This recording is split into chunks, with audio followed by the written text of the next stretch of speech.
Hello guys and welcome back to another video with C96. This is the offline sprint mode championship and round number 4, the Bahrain Grand Prix.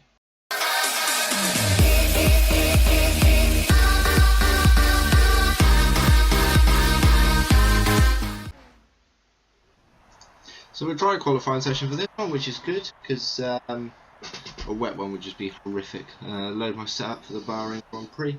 This is a sort of track that I like. I'm not sure I like it so much in the dark. Is something that I found since they've changed it obviously from light to dark. But you know, as I've said in F1 2016, now you'll be able to change the sort of day and night setting. So you know, it'd be interesting to play the Bahrain Grand Prix again in the day. Sort of, you know, relive it again as it started out.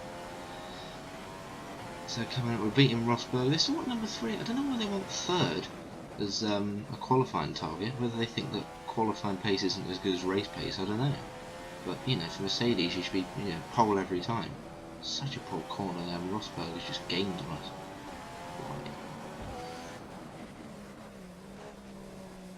Now the corner coming up, like Malaysia, is one of my most hated corners because it's cambered and it, downhill, brake in as you're turning.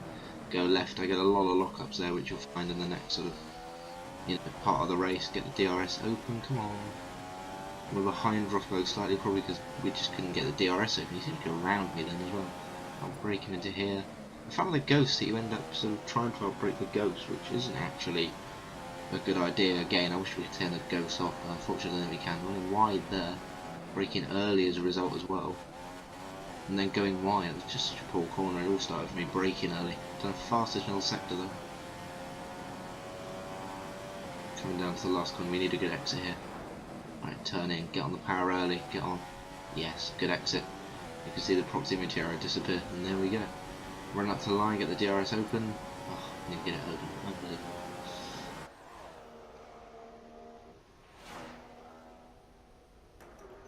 And it's pole position with Rosberg behind, Vettel not too far behind, actually 2/10.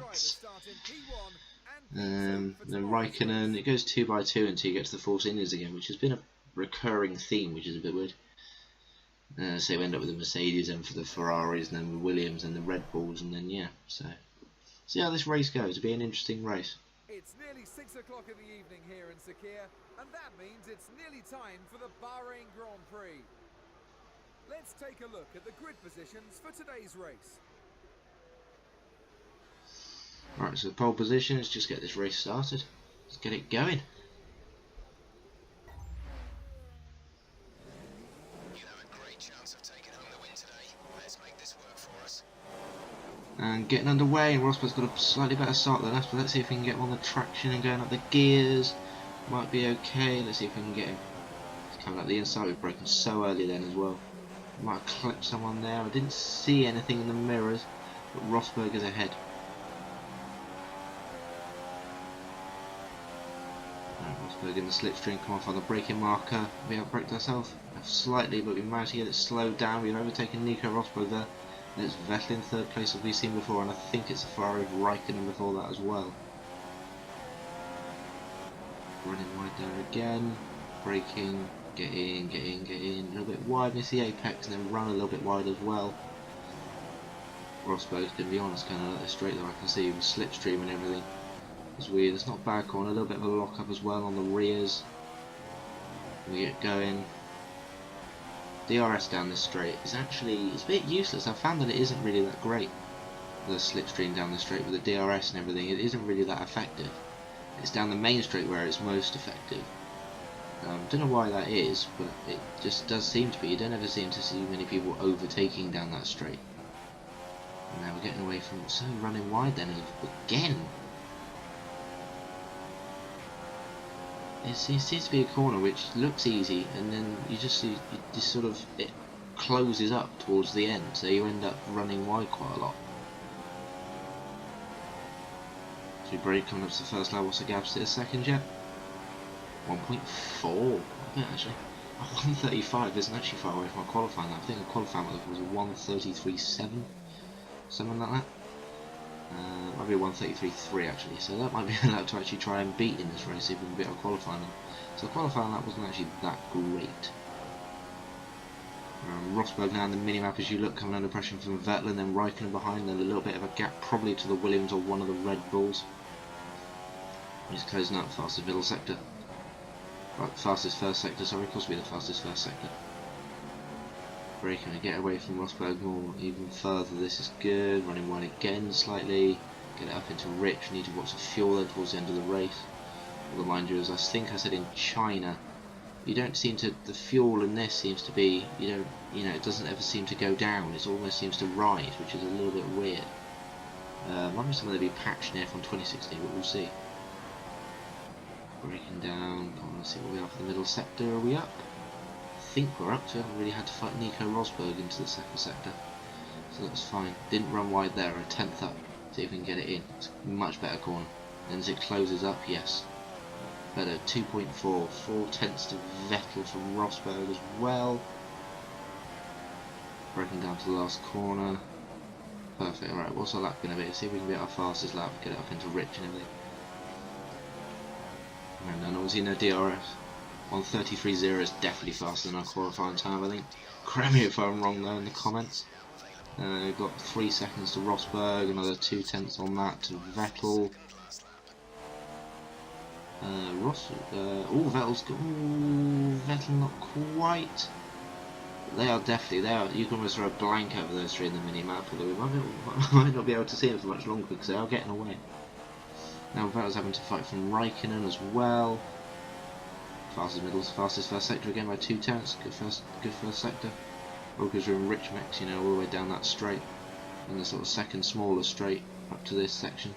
Running wide again, so poor.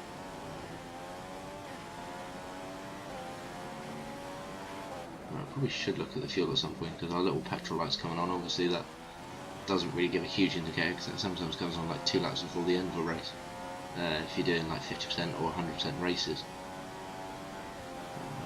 Running wide, it could allow them. Rosberg isn't. No, Rosberg's miles away, so that little lock up and then going wide actually wasn't too bad. Going wide then as well. Yeah, 2/10 down on that one. So you can get in much better corner again. Running it perfectly. 4 seconds to Rosberg. 6/10. Yeah, Vettel's slumped away from Rosberg, which is a little bit weird. Yeah. So I thought that Rosberg would be right on him. Oh god, we picked up a pole. These take forever to get away. Go! There you go, and then it disappears. It's fine. I think Rosberg will be safe from Vettel then. Fastest lap of the race again by another 5/100ths of a second. Right, yeah, there we go. Vettel, then Rosberg, then me as Lewis Hamilton's Mercedes. Another win.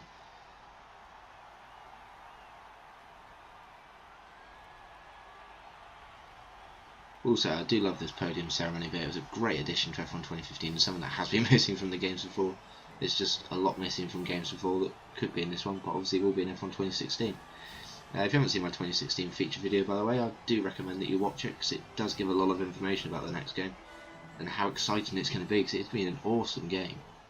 All the features that are missing in this game are going to be in it, like safety cars and things like that. But yes, that's another win. It's perfect. Another win on the calendar. Fastest lap by 1.5 seconds, beat them by 5.5 seconds. Vettel did actually slip back. It actually came under 5 from Raikkonen then for quite a while. And then further down the grid, you got Perez in 8th, who moved up. There wasn't really much movement. There wasn't any movement until Perez moved up. Grosjean moved up. And then got Roberto Merrick in 17th place. That is an incredible achievement by him. Got up into 17th and beat both of the McLaren Hondas. So, I don't know what went on there. It must be the straight line that really deficited the McLaren Hondas there. And then in the championship, 30 points to Sebastian Vettel, 32 to Rosberg, so it's close for second place. And then you look further down and it's Raikkonen, Bottas, Massa, Ricciardo, Perez, sort of going down this closeness, but not much in it. So anyway guys, thank you for watching. I hope you've enjoyed this episode. If you like it, then hit the like button, subscribe if you're new for a lot of F1 and what I think soon will be some more racing content. Anyway guys, until next time, bye bye.